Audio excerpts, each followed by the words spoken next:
सागर से भी गहरा अपना बाबा के संग प्यार। सागर से भी गहरा अपना बाबा के संग प्यार। हम और बाबा साथ हैं ऐसे, हम और बाबा साथ हैं ऐसे, जैसे गले में हाथ। सागर से भी गहरा अपना बाबा के संग प्यार।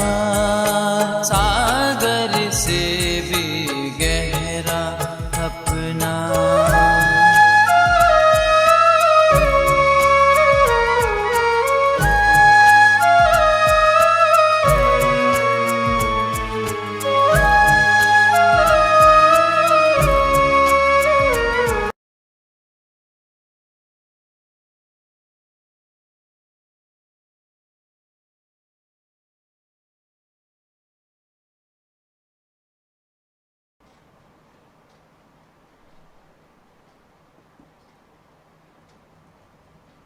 ओम शांति।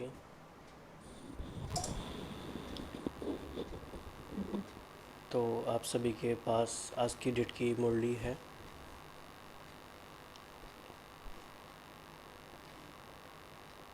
हम सभी के पास आज की डेट की मुरली, चाहे सॉफ्ट कॉपी चाहे बुक।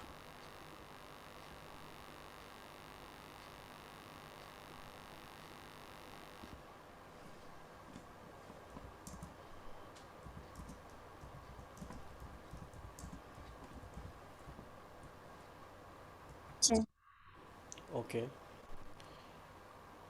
तो अभी हम क्या करेंगे, मुरली को एक बार फिर से सेल्फ स्टडी करेंगे, रिवाइज करेंगे और 10 मोस्ट इम्पॉर्टेंट कीवर्ड्स आज की मुरली से फाइंड करेंगे और उनको नोट करेंगे। ओके जी।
हाँ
जी, तो सभी ने नोट किए होंगे इम्पोर्टेंट कीवर्ड्स।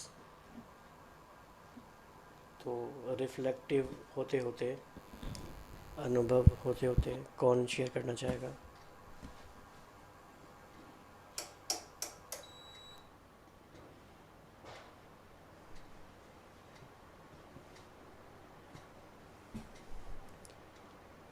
अनिमेश भाई, आप शेयर करेंगे?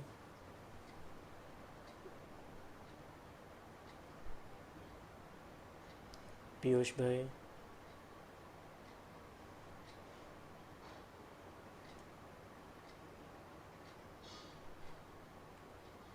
ठीक है, कविता बहन?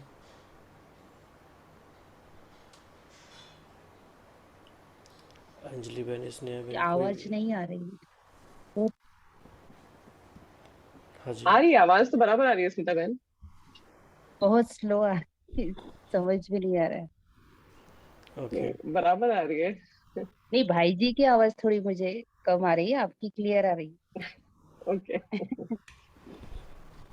है। अभी ठीक है? तो आज हमारी मुरली है 2 फरवरी 2008 की। और बाबा ने आज हमारा बहुत सारा श्रृंगार किया है हमारे संतुष्टता के दैवी गुण से। तो बाबा ने बहुत सारी बातें बताई हैं संतुष्टता के बारे में। तो एक तो बाबा ने जो इस वाले में बताया कि संतुष्टता जो होती है ना वो सर्व प्राप्तियां जब होती हैं तभी होती है, और अगर थोड़ी सी भी प्राप्ति कम है तो असंतुष्टता हो जाती है। और बाबा ने ये जो बहुत इंपॉर्टेंट बात बताई कि संतुष्टता और शक्तियों का भी आह्वान करती है। और जो निशानी क्या होती है संतुष्टता की, वो सदा प्रसन्नचित रहता है और सदा चेहरा हर्षित मुख रहता है। तो ऐसा अगर एक कोई शेयर करे कि कैसे मतलब अगर हम पिछले संडे से लेके आज तक भी देखें कि ऐसा तो क्या हो गया कि मतलब हम किसी से संतुष्ट नहीं रह पाए, या बाबा जो कहता है कि संतुष्ट रहने से बाकी सारी शक्तियां भी आ जाती हैं, तो वो कैसे होता है कि क्या कनेक्शन है संतुष्टता और बाकी सारी शक्तियां या बाकी सारे गुणों के बीच में।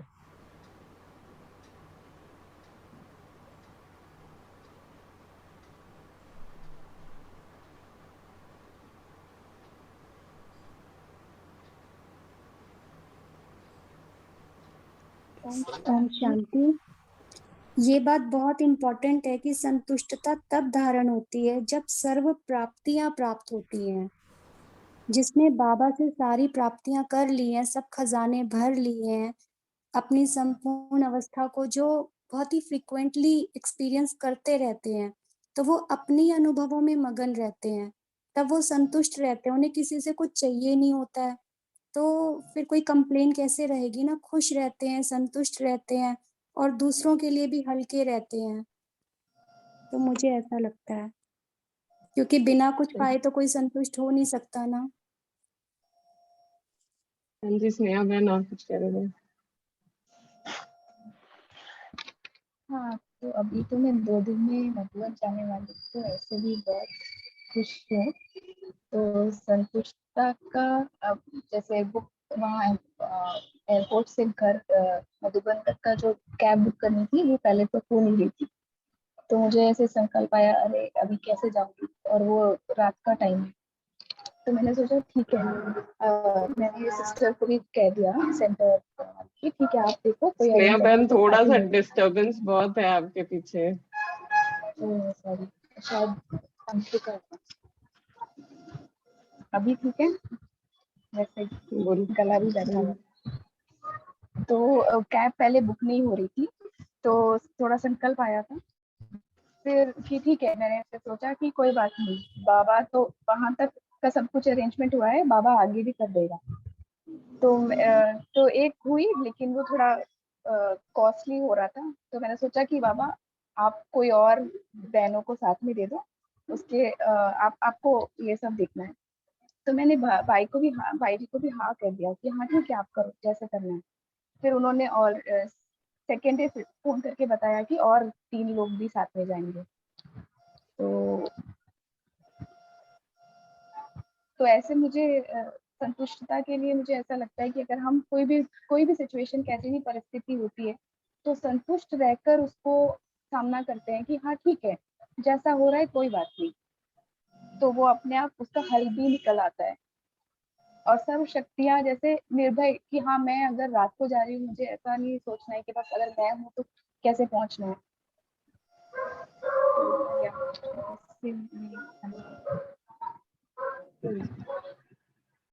अनिमेश भाई, आप कुछ कह रहे थे?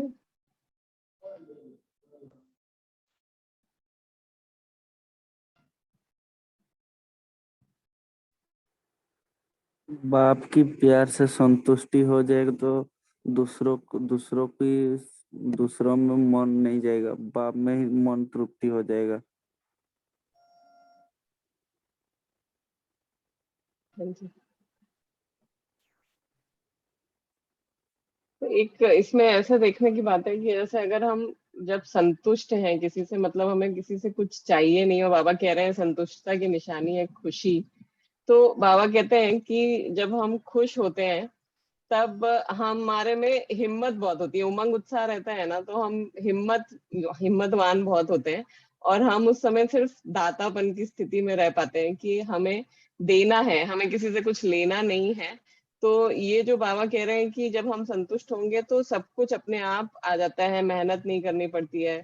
और फिर जो हमारी जो ये स्पिरिचुअलिटी में हमारा जो सबसे इम्पोर्टेंट थिंग है कि वो पेशेंस, और दूसरी चीज रॉयल्टी। तो जब हम संतुष्ट होते हैं तब हम पेशेंट होते हैं, तो फिर हम सारा काम अपना रॉयल्टी से कर पाते हैं। तो ऐसा आई कनेक्टेड कि कैसे संतुष्टता से सब कुछ आ सकता है। तो इसमें अगर और किसी को कुछ ऐड करना है।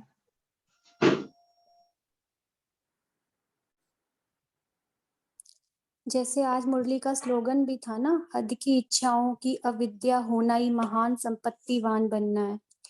तो हद की इच्छाओं की अविद्या यानी कि इच्छा मात्रम अविद्या हम बनेंगे ही तब ना, जब हमें बेहद की प्राप्तियां हुई होंगी। तो मैं इससे कनेक्ट कर रही हूँ, संतुष्ट मणि भी हम तभी बन सकते हैं जब हमने बेहद की प्राप्तियां की है, अलौकिक प्राप्तियां की हैं। और वो संतुष्टता फिर हमें किसी और से कुछ कामना रखने नहीं देती है। फिर तब हम दाता बन सकते हैं ना, जब हमारे पास हो देने के लिए। हम खुश भी तभी रह सकते हैं, आत्मा हल्की भी तभी होती है जब वो अपनी सत्व प्रधानता की स्टेज के नजदीक होती है।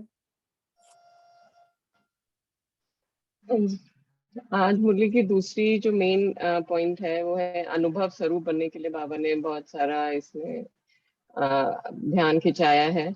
और उसके बारे में काफी सारी बातें बताई हैं कि चारों ही सब्जेक्ट में हमें अनुभव स्वरूप बनना है, एक में भी कमी नहीं होनी चाहिए।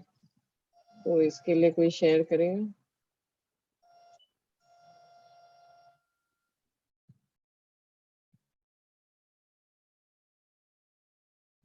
स्मिता बहन, आप शेयर करेंगे? जी, जैसे बाबा ने कहा ज्ञान, योग, धारणा और सेवा चारों सब्जेक्ट में, तो आज डिटेल बताया बाबा ने कि कैसे ज्ञान का स्वरूप है। तो ये कैसे मानेंगे कि आप उसका अनुभव भी कर रहे हैं? तो बाबा कहते हैं कि ज्ञान स्वरूप में भी अनुभवी स्वरूप अर्थात ज्ञान को नॉलेज कहा जाता है, और अनुभवी मूर्त आत्मा में नॉलेज अर्थात समझ है कि क्या करना है और क्या नहीं करना है। फिर बाबा आगे कहते हैं कि लाइट और माइट होगा वो। अगर लाइट और माइट का अनुभव नहीं कर पा रहे, हर कर्म में लाइट और माइट नेचुरल होना चाहिए। तो बाबा कहते हैं ये ज्ञानी तो आत्मा के विशेष लक्षण है। तो नॉलेज को जानना, वर्णन करना, उसके साथ साथ हर कर्म में लाइट और माइट होना चाहिए। अनुभवी स्वरूप से हर कर्म नेचुरल, श्रेष्ठ और सफल होगा। मेहनत नहीं करनी पड़ेगी क्योंकि ज्ञान के अनुभवी मूर्त है। बाबा कहते हैं अनुभव की अथॉरिटी सब अथॉरिटी से श्रेष्ठ है। ज्ञान को जानना और ज्ञान के अनुभव स्वरूप के अथॉरिटी में हर कर्म करना, उसमें अंतर हो जाता है। बाबा ने चेक करने के लिए कहा है। तो फिर बाबा कहते कि जैसे आत्मा हूँ लेकिन अनुभवी स्वरूप होके हर कर्म करते हैं। तो हर सब्जेक्ट में बाबा पूछ रहे हैं कि अथॉरिटी की सीट पर सेट है तो श्रेष्ठ कर्म और सफलता स्वरूप कर्म अथॉरिटी के सामने नेचुरल नेचर दिखाई देगा।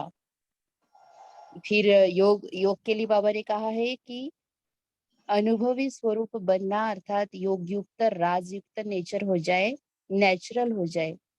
फिर धारणा में बाबा कहते हैं कि सर्व गुण स्वतः ही हर कर्म में दिखाई दे। फिर अनुभव की सीट पर सेट होना, इसकी आवश्यकता का अटेंशन रखना यह आवश्यक है। फिर बाबा कहते हैं ये बहुत महान स्टेज है, इसलिए अनुभवी को माया भी मिटा नहीं सकती, क्योंकि माया की अथॉरिटी से अनुभव की अथॉरिटी पदम गुना ऊंची है। सोचना अलग है, मनन करना अलग है, अनुभवी स्वरूप बनकर चलना अभी इसकी आवश्यकता है। तो ये चारों सब्जेक्ट के बाबा ने चेकिंग बताई है कितना अनुभवी स्वरूप बने हैं। जी। तो इसमें एक जो बाबा कह रहे हैं कि जो ज्ञान युक्त होगा, मतलब जो अनुभवी होगा, उसको पता रहेगा कि क्या करना है क्या नहीं करना है। और फिर हम कभी कभी सुनते हैं कि सब कुछ हमें बाबा से पूछ कर करना है। तो ये जो बैलेंस है कि कब हमको अप्लाई करना है कि हमें अभी ये करना है ये नहीं करना है, वो कैसे आएगा?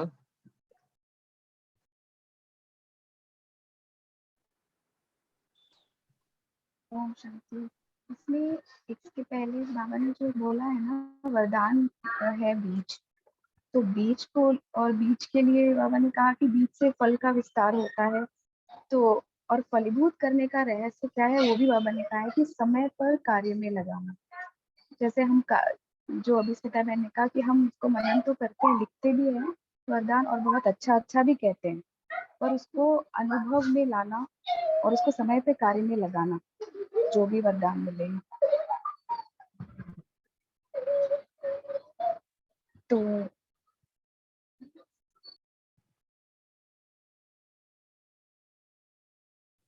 ओम शांति। तो जैसे बाबा ने अनुभवी मूर्त के लिए कहा, तो हम इसे एक स्थूल एग्जाम्पल से समझ सकते हैं। या तो हम डॉक्टर का एग्जाम्पल ले लें या किसी लॉयर का। तो जब एक लॉयर पहली बार केस लड़ता है तो उसे बहुत स्टडी करना पड़ता है। उसको सारे केसेस नंबर पता होने चाहिए, कौन सा कहाँ पर उसको अप्लाई करना है उसे पता होना चाहिए। Same goes with a doctor.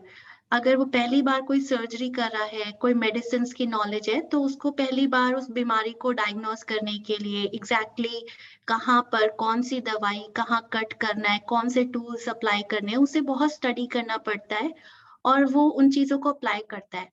लेकिन जैसे आपने कहा कि बाबा से पूछने की बात है या क्या करना चाहिए क्या नहीं करना, बाबा से पूछने की बात नहीं है, क्योंकि मुरली ही बाबा ने जो कहना है वो मुरली है।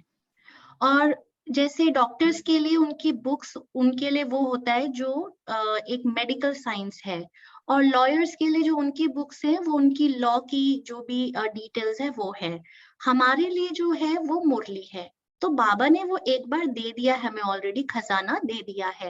नाउ जब कोई सिचुएशन आती है तो हम मुरली के बेसिस पे अप्लाई करते हैं। समटाइम्स हम डायरेक्टली नहीं कर पाते तो हमें डायग्नोस करना पड़ता है कि एग्जैक्टली रूट कॉज क्या है, ये संस्कार क्यों बार बार आ रहा है, ये सिचुएशन क्यों बार बार आ रही है। बाबा ने तो बताया है ऐसे कर सकते हैं, फिर मैं क्यों नहीं कर पा रहा हूँ। So the more and more I start studying it, diagnose करते, हम टूल्स अप्लाई करते हैं, मेथड्स यूज करते हैं, तो एक अनुभव हमें गेन होता है और हम अनुभवी मूर्त बनने लगते हैं। एंड नेक्स्ट टाइम जब सेम सिचुएशन आती है तो ऐसा नहीं होता कि एवरी टाइम एक डॉक्टर सर्जरी करने जाता है तो पहले बुक खोल के देखेगा। ऐसा नहीं होता ना, उसको अब सर्जरी करते करते वो प्रो हो गया है। Same goes with a lawyer, वो प्रो हो गया है, तो वो same type of cases easily handle कर लेता है, तो अनुभवी मूर्त बन जाता है। तो बाबा भी हमें वही कह रहा है कि हर कर्म में जो लाइट और माइट का स्वरूप हम बन जाते हैं जब हम मुरली को डेली प्रैक्टिस करते हैं। More and more we practice and more we keep attention, तो वो एक नेचुरल नेचर बन जाता है। ओम शांति। तो ब्राह्मणों का नेचुरल संस्कार, अभ्यास और अटेंशन। तो इसमें और कोई कुछ शेयर करेगा अनुभवी मुहूर्त में? इसमें एक बात ये भी ऐड कर सकते हैं, जैसे अंजलि बहन ने जो बताया, फिर डॉक्टर्स की या लॉयर्स की कॉन्फ्रेंस होती हैं, टाइम टू टाइम सेमिनार होते हैं, then they share their best practices, कि उनके प्रोफेशन में जो बेस्ट प्रैक्टिसेस हैं वो क्या है, अलग अलग जगह अक्रॉस टाइम एंड स्पेस में क्या क्या हो रहा है।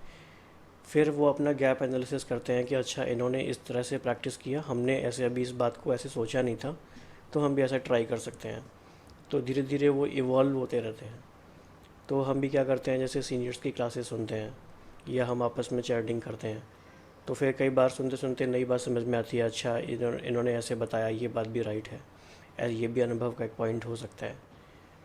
तो इसीलिए सभी को शेयर करना चाहिए, एक्टिवली पार्टिसिपेट करना चाहिए। पैसिव पार्टिसिपेशन से उतना अनुभव बढ़ता नहीं है, तो कोशिश कर सकते हैं कि आगे से, क्योंकि थोड़ा सा समय संगम पे हमारे पास है। बाबा ने आज भी कहा कि अचानक की घंटी तेज़ हो गई है तो बहुत कुछ अचानक होगा, हो भी रहा है। जिनके साथ हो जाता है उनको लगता है हो गया है, और जब तक हमारे साथ नहीं होता तो हमें लगता है कि अचानक तो हुआ ही नहीं। इसलिए सबको एक्टिवली पार्टिसिपेट करके जल्दी जल्दी अपने अनुभव के बाबा ने एक बहुत अच्छी लाइन यूज़ की थी इसमें, कि अनुभव की सीट पर सेट होना, इसकी आवश्यकता का अटेंशन रखना। मतलब हम ये नीड फील महसूस करें कि इस बात की नेसेसिटी है कि हम अनुभवी बने, और फिर इस बात का अटेंशन रखें। तो वो बात यहाँ पर है। हाँ जी, नेक्स्ट पॉइंट हम ले सकते हैं। मुझे भी एक एक्सपीरियंस शेयर करना है। जैसे भाई जी से थोड़ा इंस्पायर्ड हुई मैं। आपने शिखा बहन ने जैसे अभी पूछा ना कि बाबा कभी-कभी कहते हैं कि मुझसे पूछ के राय लेके कर्म करो, और जबकि मुरली में सब कुछ आता है। तो स्टार्टिंग में ऐसा होता था कि हमने सारी मुरलियाँ तो पढ़ी नहीं है, प्रॉब्लम तो तब से ही आती हैं बीच-बीच में। तो हम क्या करें, किससे पूछें ना, सारी मुरलियाँ हमने पढ़ी नहीं, हमें कुछ पता नहीं है। जो पढ़ रहे हैं उसमें भी हम इतना डायग्नोज़ नहीं कर पा रहे हैं कि क्या करना चाहिए। तो अगर आपके अंदर सच्चाई, सफाई और बाबा से अच्छा कनेक्शन है ना, तो बाबा आपको गाइड करते हैं। तो मुझे ऐसा, मेरे साथ ऐसा होता था कि मुझे कुछ समझ नहीं आ रहा है, किसी से पूछ रहे हैं तो भी बहुत ही अच्छा-सा आंसर नहीं मिल रहा है कि कन्विंस हो जाएँ। तो बाबा को सुप्रीम टीचर के रूप में सामने रखा कि पढ़ाने वाले आप हो, तो अब आप ही समझाओ इसको। तो बाबा ने बहुत अच्छे से प्रैक्टिकली उस चीज़ को ऐसे समझाया, और बाद में जब मुरलियाँ स्टडी की तो वो चीज़ें पढ़ने को मिली। तब पता चला कि अरे! अच्छा ज्ञान ये है, बाबा ने ये बात मुझे कब एक्सपीरियंस कराई थी और मुझे पता लगा था। फिर धीरे-धीरे हम मुरलियों पे आते गए कि हाँ, मुरली में सब कुछ है जो बाबा एक्सपीरियंस करा रहे हैं। तो बाबा ऐसे भी आंसर्स देते हैं अगर हमने मुरली नहीं पढ़ी या हमें नहीं समझ आई तो। हाँ जी, दिव्य बुद्धि का वरदान है, तो वो तो ब्राह्मणों को मिलेगा ही। तो और इसलिए बाबा ने आज खुद पूछ लेना भी चाहिए। जी, और आज बाबा ने लक्ष्य और इसमें लक्षण के बारे में भी बोला। हाँ जी। हाँ, इसमें एक भाई जो हमारे सेंटर से जुड़े हैं, उन्होंने पहले शिवान दीदी से ये सुना है ज्ञान, और शिवान दीदी जी इतने ऐसे अनुभवी स्वरूप होकर सुनाते हैं वो ज्ञान, तो हर किसी को ऐसे टच होता है, वो प्रैक्टिकल स्वरूप कर सकते हैं प्रैक्टिकल में, ऐसे उनको ऐसा फील होता है हर किसी को जब उनको सुनते हैं। तो वो भाई जी बोल रहे थे कि भले ही बाबा ने इतना सारा कुछ बताया है, लेकिन शिवान दीदी जी जो बताते हैं वो जरूरी है। मतलब उनको जो अनुभवी स्वरूप होकर अगर ज्ञान देंगे तो उनको प्रैक्टिकल लगता है, अदरवाइज वो ज्ञान सिर्फ सुनाने और सुनने तक ही रहता है। तो इसलिए अनुभवी स्वरूप होने का बहुत जरूरी है, ये हमने अनुभव किया है। जी। जैसे हाँ जी, अभी तो वो बता। हाँ जी। जैसे जैसे स्मिता बहन ने बोला कि शिवानी दीदी जो भी सुनाते हैं वो अनुभवी मूर्त होके सुनाते हैं, इसका एग्जैक्टली मीनिंग क्या है, क्या हो सकता है? मतलब how can we decode this thing? मतलब प्रैक्टिकल एप्लीकेशन उस पॉइंट का कैसे करना है, she can explain with an example, live example, और she can just we can just relate to the examples which she gives, and वो ऐसा लगता है उस समय कितना डुएबल है।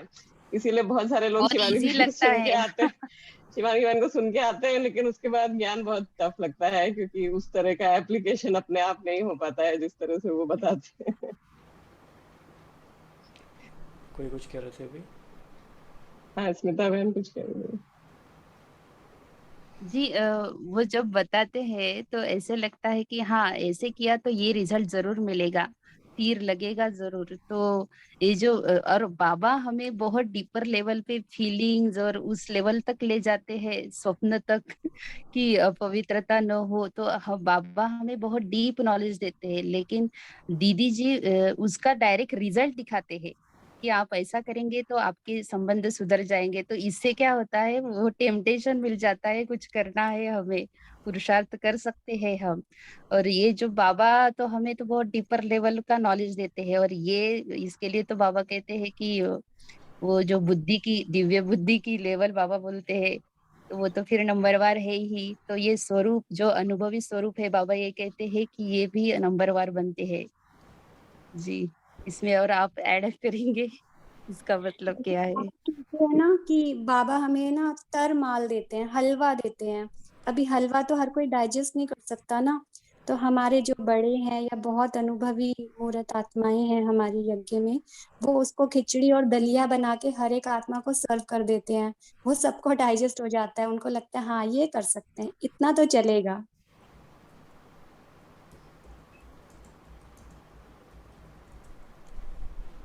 इसमें एक दो बात और भी हो सकती है समझने के लिए, क्योंकि ये बहुत इंपॉर्टेंट पॉइंट है। आज की मुरली का शायद कोर आइडिया यही है कि जो चीज़ हमने की है पहले, और जब हम वो बात शेयर करते हैं तो उसमें कन्विक्शन होता है और एनर्जी भी होती है।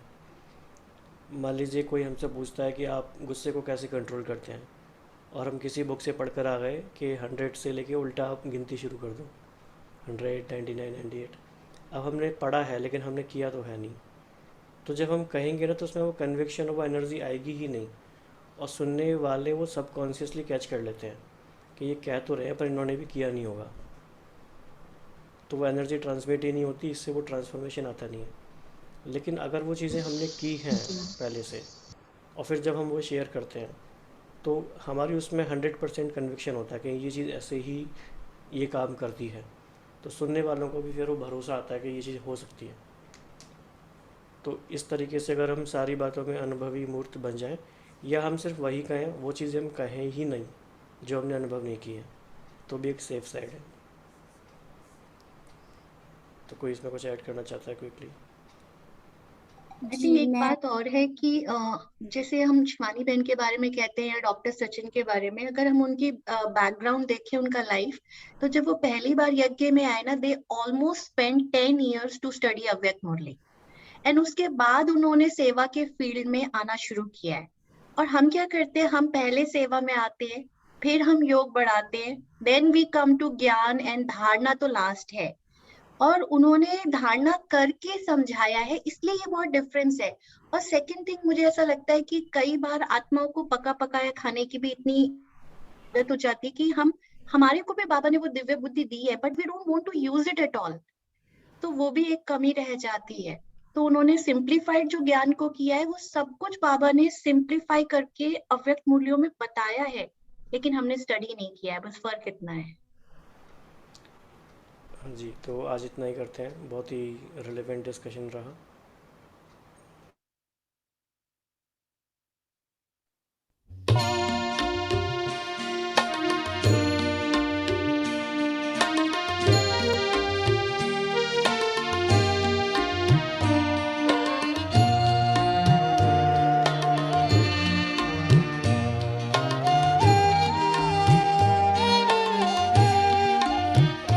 बाबा इन नैनों में समाए हुए रहते हैं।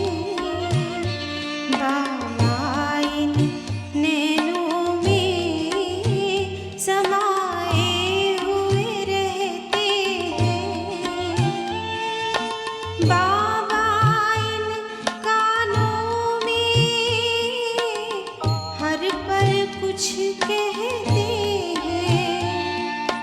बाबा इन कानों में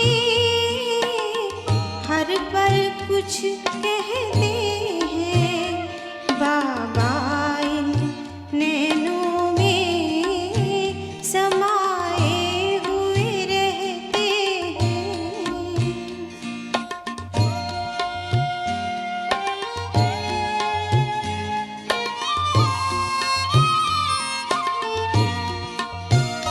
सुनी जब अमृतवाणी सन्मुख आ जाते हैं।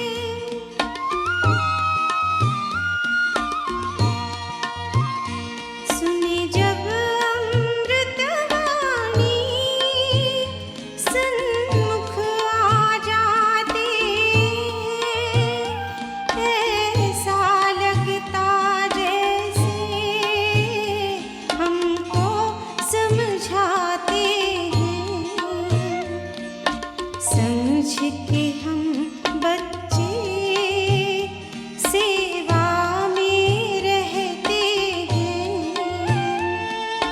बाबा इन कानों में हर पल कुछ कहते हैं। बाबा